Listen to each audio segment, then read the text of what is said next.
Bismillah wa salatu wa salamu ala Rasulillah wa ala alihi wa sahbihi wa man wala.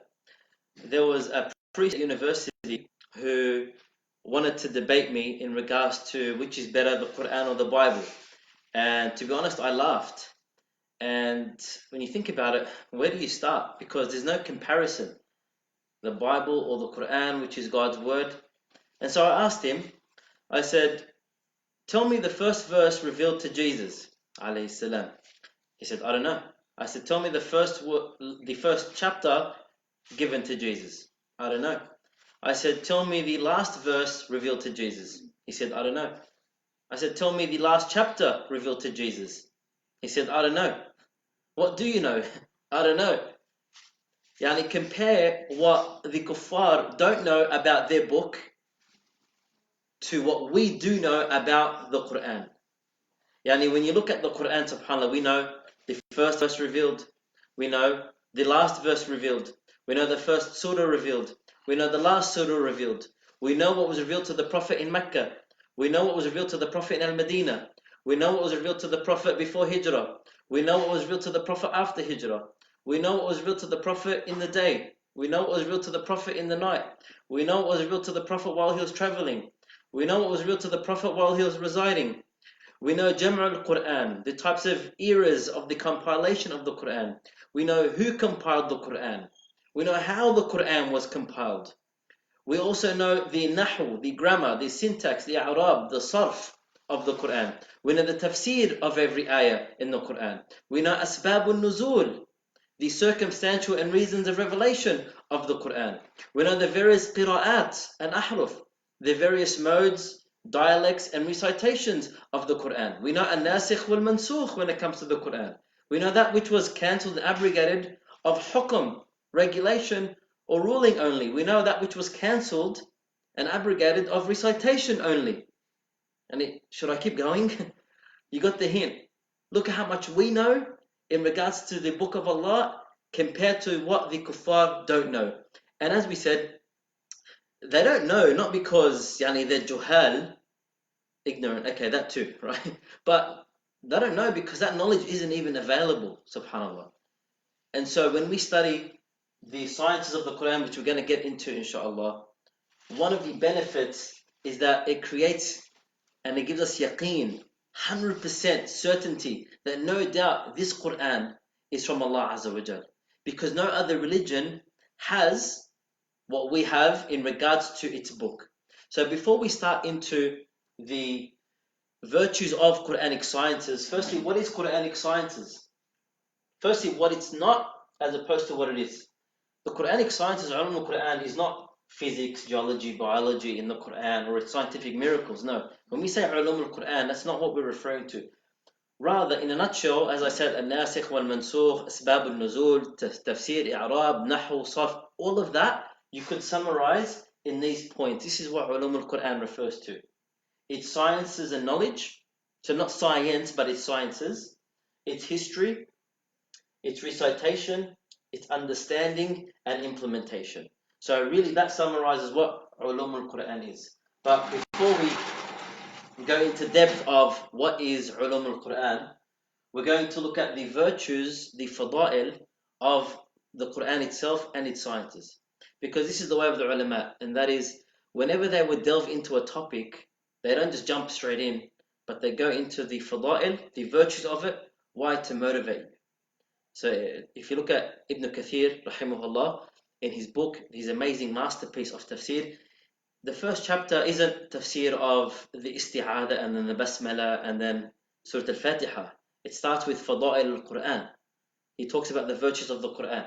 So we're going to follow the way of the ulama because this is the way of true knowledge. Not, a 2020 version of knowledge and Instagram and Twitter and Facebook where everything, we just say what we want, whatever comes to us, yallah, let's Facebook live it. And no, but rather, yes, no doubt we have to contemporize our deen in the sense of we relate the true knowledge to contemporary matters and we make it relevant to the people, no doubt. When I say contemporize, I'm not talking about compromise. I'm not talking about diluting it and changing it, no. So we take the ilm and we give it in a relevant manner to the people in the way they understand. But we look back at the way of the pious predecessors, we see what And that really defines what true knowledge is. So we'll look at the virtues of the Quran and its sciences. As for the virtues of the Quran, if you can see that, there's many virtues, but I'm just going to mention 3. The Quran is a present day miracle, 2020 up until the Day of Judgment. It's an everlasting one. It's used in our worship, and it's a guidance for deen and dunya. So let's go into those 3, inshallah, in detail. So if someone asks, what's so great about the Quran? What's its miracle? You can say, number 1, it's a present day miracle. You know, the Prophet Muhammad ﷺ was given many miracles. The miracle of the moon splitting, the miracle of water flowing from his fingers at Hudaybiyah, the miracle of the camel speaking to the Prophet ﷺ, or him communicating to the birds, if you know that story. They're great miracles, no doubt. But the greatest miracle of Rasulullah ﷺ was the revelation, the words of Allah.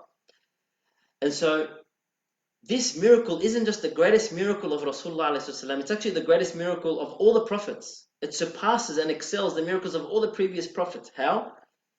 If you look at any prophet and their respective miracle, whether it's Isa ﷺ being able to cure people instantly by wiping over them, or Dawood ﷺ bending metal in his bare hands like it was Play-Doh, Sulaiman ﷺ communicating with animals and being able to fly, or Musa ﷺ splitting the ocean, what do all those miracles have in common? They were temporary at that time. So now we can't witness those miracles. Ask a Jew, show me the miracle of Musa ﷺ, can't show you. Ask a Christian, show me the miracle of Jesus right now, can't show you. Ask a Muslim, show me the miracle of Muhammad ﷺ. Here you go, takes out the Mus'haf. It's a present day miracle for the eyes to read and the ears to listen to, now in 2020 up until the Day of Judgment. So that's the first point. It's a present day miracle, and it's a continuous everlasting miracle, subhanAllah. Second virtue, how it surpasses the miracles of the earlier prophets in that it's used in our worship.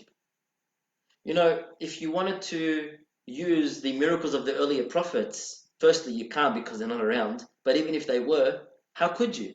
You can't use them in your worship. You can't use the she-camel of Salih alayhi salam by jumping on its back and doing tawaf around the Kaaba. You can't get the staff of Musa alayhi salam today and use it to lean on while you are, for instance, praying or performing Hajj. Right? So even if those miracles were today present, we can't use them in worship.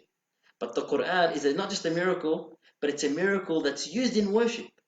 The ulama said about the Quran, قراءته عبادة, استماعه عبادة, تعلمه عبادة, تعليمه عبادة, تدبره عبادة, الاحتكام إليه عبادة.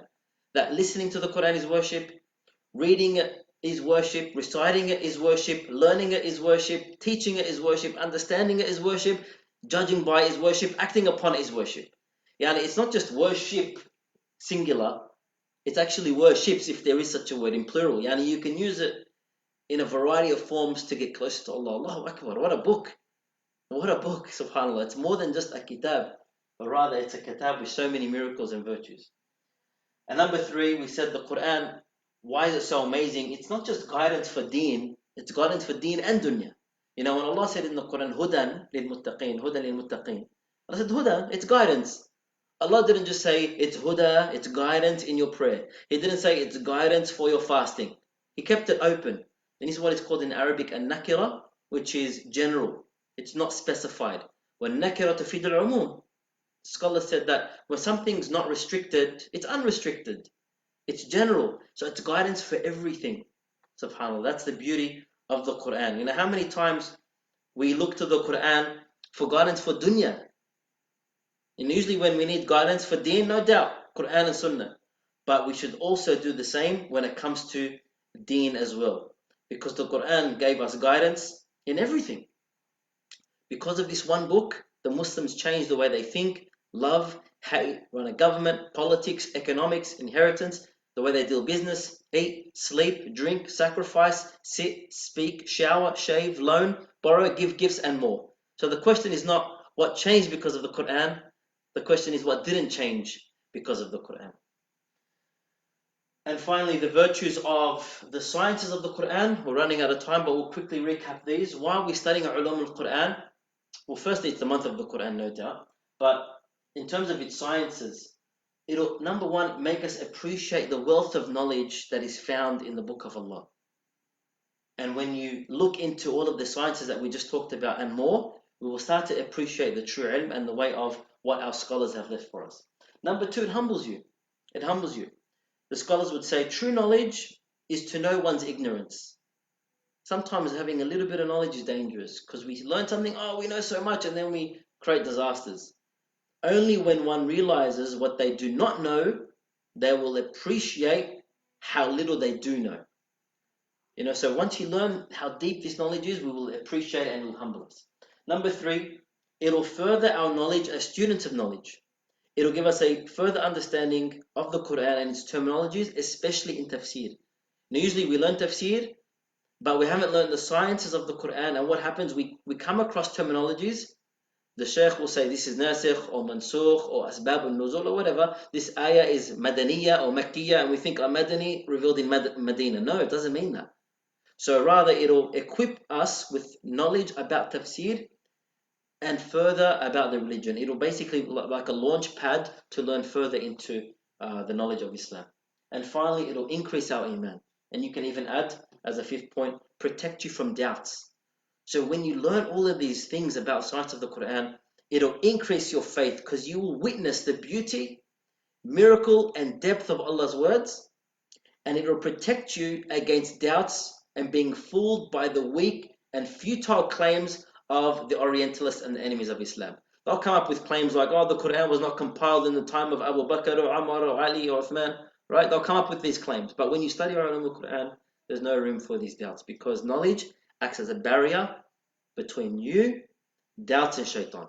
Ask Allah Azza wa Jal to bless us with the deeper knowledge of the tafsir, of the science of the Quran. Tomorrow, inshallah, we'll continue with tafsir. As we said, tafsir on one night and ulum al-Quran on the other. Assalamu alaikum wa rahmatullahi wa barakatuh.